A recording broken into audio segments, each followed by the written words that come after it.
Hi, in this session we are going to discuss a problem related to the genetics paper. You will be given a DNA sequence, a particular DNA sequence, okay, and this is the most common problem which comes in the genetics paper. There will be a particular DNA sequence and they will ask you to write down the mRNA sequence from the given particular DNA sequence. So let's figure out in this session how can we do that. So first of all, what is the DNA? DNA is the deoxyribose nucleic acid. Okay, that is the full form of DNA. And in layman terms, DNA is a genetic material. It is a double-stranded molecule. And what is the RNA? RNA stands for ribose nucleic acid, and this is a single-stranded molecule. RNA is not our genetic material, but RNA is the genetic material of few viruses. Okay, which is a different topic of discussion. Here in this session, we will first only focus on the problem that is given to us. Okay, finding out the mRNA sequence from a particular DNA sequence. So I just told you that what is a DNA, what is a RNA in a very quick form, in a very short form. If we have to look at it diagrammatically, so these are the diagrams of DNA and RNA. Okay, deoxyribose nucleic acid and ribose nucleic acid. One is a double-stranded molecule and the another one is a single-stranded molecule. Okay, and they are helical shaped molecules. Okay, one is a double helical structure and the another one is a single helical structure. Now, one thing is common between DNA and RNA, that is the presence of nitrogenous bases.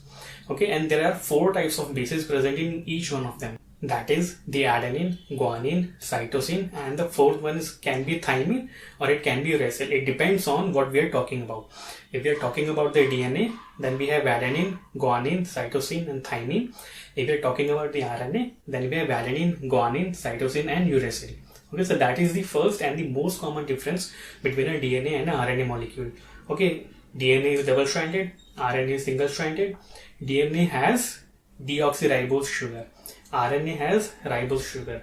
And now the third difference is regarding the nitrogenous bases. DNA has thymine as a nitrogenous base apart from your adenine, guanine, and cytosine, and RNA has uracil as a nitrogenous base apart from adenine, guanine, and cytosine. Now, why do we need, I'll put it in other words, why do we need to make the RNA from the DNA, or why does the cell makes the RNA from the DNA? So the answer lies here. That is your central dogma. Okay, what is central dogma?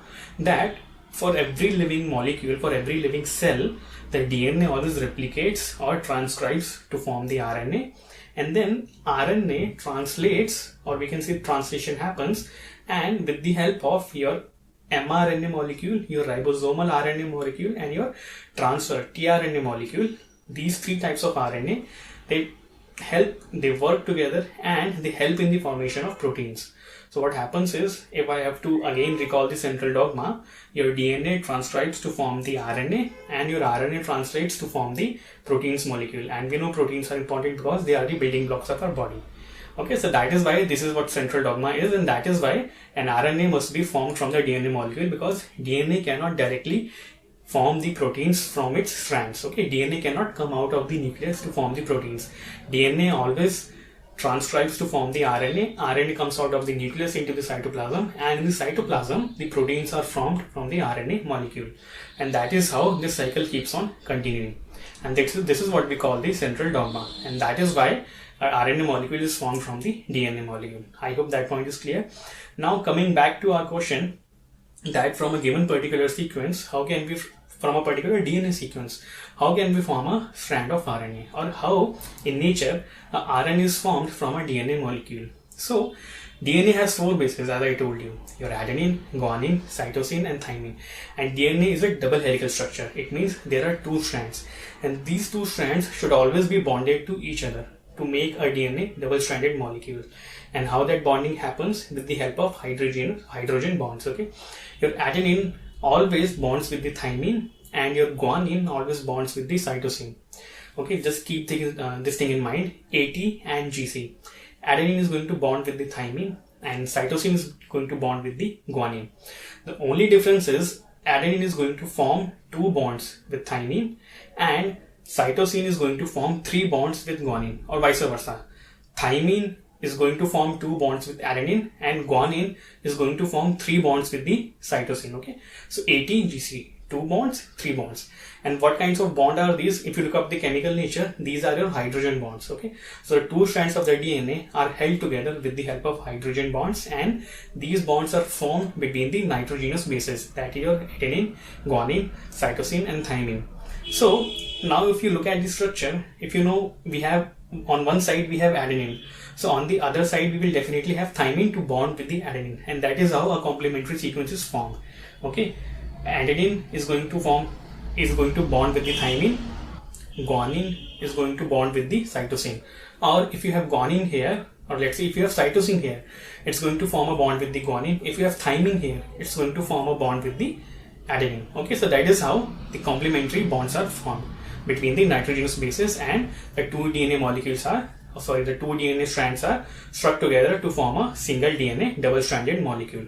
So the same mechanism which keeps the two DNA molecules together, or which makes the two DNA strands complementary to each other, helps in the formation of a RNA molecule. Okay, so now coming back to your question, which is given that you have a particular RNA sequence that is CGAT-GGCTA. Okay, I will repeat again, CGAT-GGCTA. So you can see that this particular DNA sequence contain all the 4 nitrogenous bases, that is your cytosine, guanine, thymine and adenine. So your first base is cytosine, so what will be the complementary for that? Guanine. Okay, and what will be the bond between both of them? Triple bond. Correct. Now the second one is your guanine, so what will be the complementary base for that? Guanine bonds with cytosine, or cytosine bonds with guanine. Okay, so for the second base, the complementary RNA base will be guanine. Now coming to your third DNA base, your third DNA base is adenine. So what is complementary to adenine? It will be thymine only in the case of DNA molecule. Here we are going to form a RNA molecule. So the complementary base will be uracil. So the adenine is going to bond with the uracil, and there will be 2 bonds, okay, 2 hydrogen bonds, and so on. Now your 4 nitrogenous base is thymine. So what is complementary to thymine? Adenine. So 4th base in the RNA will be adenine, and so on. So this is how you can form the entire RNA sequence. If they have given you a DNA sequence, whatever it will be, see, there are going to be only 4 bases in every DNA molecule. Okay, these 4 bases will be your GCAT. Now in RNA molecule, again there are going to be 4 bases, but instead of thymine there will be uracil. So it doesn't matter what DNA base you are going to get, you can always form the complementary RNA sequence from the given particular DNA sequence. Okay, so here your first RNA base was guanine, second was cytosine, third was uracil, and fourth was adenine. Now coming to the 5th one, you can see the 5th and 6th both are guanine in your DNA molecule. So in the RNA molecule, both of them will be cytosine. Okay, then your 7th is cytosine in the DNA molecule. So the complementary in the RNA molecule will be guanine. Then your second last is thymine molecule in the thymine base in the DNA molecule. So your RNA base will be adenine. And coming to the last one, there is your adenine base in the DNA molecule. So the base in your RNA molecule will be uracil. Okay, take care of this thing. Not thymine, always uracil in case of RNA. So now we know what is our correct answer. Okay, the question was that what will be the complementary mRNA, messenger RNA sequence for the given particular DNA. Okay, and what was that DNA sequence? CGAT-GGCTA. Now what will be your complementary mRNA sequence? That is GCUA-CCGAU. Correct. So now we know what is the answer. Okay, you can tell out of all these options that which one is the correct answer. So I hope that was helpful. And now before going, this last point, what is a mRNA molecule, a messenger RNA molecule? Okay, as I told you in the beginning also, the DNA molecule cannot come out of the nucleus. Okay, so how should it help in the formation of protein molecules? It always sends the RNA molecule out of the nucleus into the cytoplasm so that the proteins can be formed from the information that is given on the RNA strand. Okay, so that is why it acts as a messenger between the nucleus and the cytoplasm, or you can say it carries the message from the DNA for the formation of proteins in the cytoplasm. That is why we call it as RNA molecule. And apart from that, we have 2 more kind of RNA molecules, that is your ribosomal RNA, which forms the ribosomes, and tRNA, transfer RNA. Okay, it helps in carrying the amino acids for the formation of proteins. Okay, so that's a different thing, but here just focus on what should be your messenger RNA molecule. Okay, and how it is formed with the help of a DNA molecule. So I hope I was able to make it clear that if you are given a DNA segment, how you can figure out what is going to be the complementary RNA sequence from that. Okay, you just always have to remember what are the complementary base pairs. So that's it. Thank you.